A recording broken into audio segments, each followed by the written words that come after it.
Ramai antara kita yang selalu tertanya-tanya, absorber biasa ataupun adjustable yang lebih sesuai untuk kegunaan harian.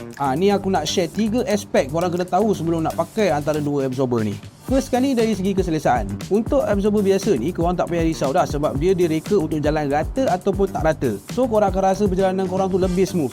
Sesuai lah dengan kegunaan harian ataupun nak bawa family, sebab selalunya absorber ni dia tak terlalu keras dan tak terlalu lembut. Untuk jenis adjustable pula, korang perlu adjust ataupun selaraskan absorber ni sesuai dengan jenis pemanduan ataupun jalan yang korang lalu.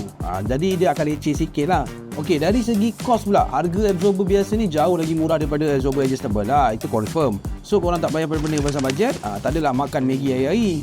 Dari segi maintenance, korang kena lagi selalu check absorber adjustable berbanding dengan absorber biasa. Sebab absorber adjustable ni kalau korang guna tak ikut keadaan jalan ataupun main lenjan je, risiko untuk rosak tu memang tinggi lah. Tapi kalau korang pakai adjustable biasa, korang pasang je macam biasa, dah boleh jalan dah. So korang boleh pasang absorber seatwork daripada Toyota Tsusho ni. Dia pakai teknologi Jepun, which is Toyota Tsusho ni is one of a partner yang keluarkan kereta Toyota. Jadinya kualiti diorang kau tak payah risau, confirm bawa kereta sedap, hati pun senang, duit pun jimat.